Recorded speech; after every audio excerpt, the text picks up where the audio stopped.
Welcome to Next Gen CPA.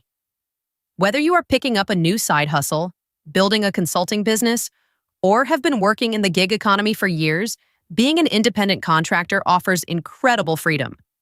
However, it also comes with a major catch. No taxes are automatically withheld from your pay. Because you are self-employed, you now wear two hats. You are both the employer and the employee.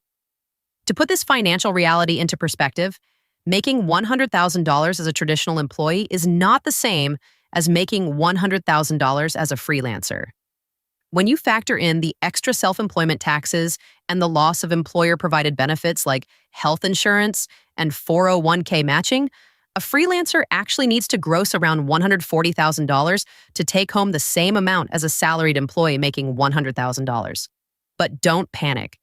In this video, we'll break down exactly how much you need to set aside and how to easily navigate the 2026 tax landscape. This is the rude awakening phase. With a traditional job, your taxes are mostly hidden from you.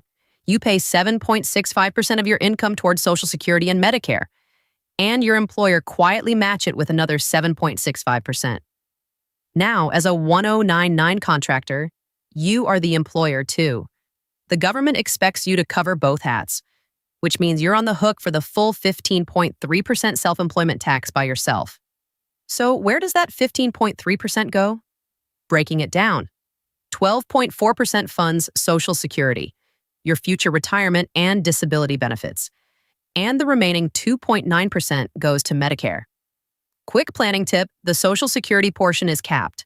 Once your net earnings pass the annual wage base, that 12.4% drops off.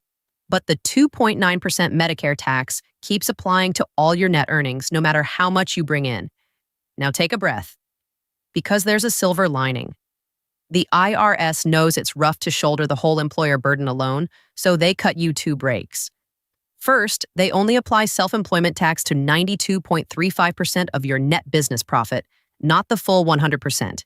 And second, when you calculate your federal income tax, you get to deduct half of your self-employment tax right on your Form 1040. It's a built-in buffer that lowers your overall taxable income. So how do you prepare for that tax burden without doing advanced math every time a client pays you? One number, 30%. This is the golden rule for new contractors. Take 25 to 30% of every gross payment you receive, and the day it hits, transfer it into a dedicated savings account. That cushion comfortably covers your 15.3% self-employment tax, your federal income tax, plus any state and local taxes. And the best part? If your effective rate ends up lower after deductions, you've just handed yourself a nice end-of-year cash bonus. Remember, you're not taxed on everything you earn. You're taxed on your net profit. That means every legitimate business deduction acts like a shield, protecting your hard-earned cash. So let's talk shields.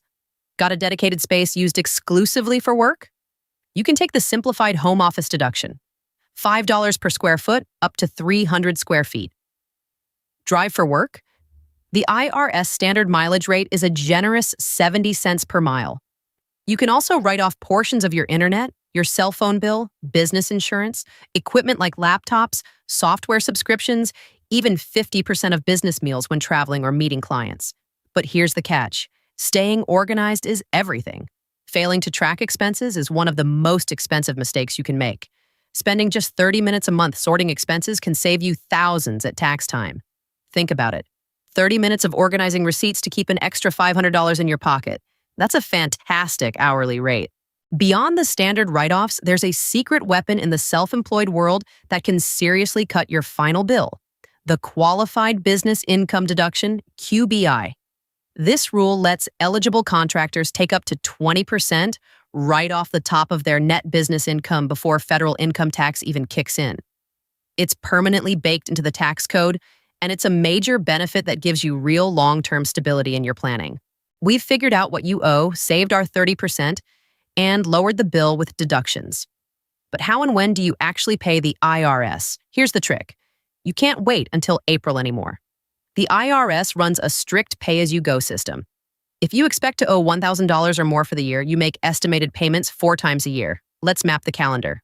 Q1 is due April 15th, Q2 in mid-June, Q3 in mid-September, and Q4 in mid-January of the following year. You route your saved cash to the IRS by those dates. Why do these deadlines matter so much? Because of the underpayment penalty, an interest rate you'll face if you sit on your cash until spring, ignore the quarterly schedule, and the IRS hits you with penalties that drain the very profit you worked so hard to build. But here's how you beat it: the safe harbor rule. Calculating exact taxes every quarter is tough with fluctuating income. So instead, just hit one of these benchmarks. Owe less than $1,000 at tax time. Pay at least 90% of this year's tax bill through your estimates. Or pay 100% of last year's bill, bumped to 110% if you're a higher earner. Hit just one and you're protected from penalties, even if your math was a little off along the way. So here's the real question. Will you let surprise taxes and penalties drain your hard-earned profit? Or will you use these strategies to keep what you've earned? Take control today. Set up that separate 30% savings account right now. Start tracking your miles and home office expenses.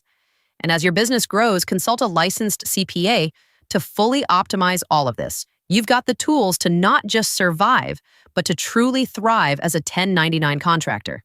Now it's time to put them to work. If you found this helpful, subscribe to NextGen CPA, and I'll see you in the next one. Thanks for watching.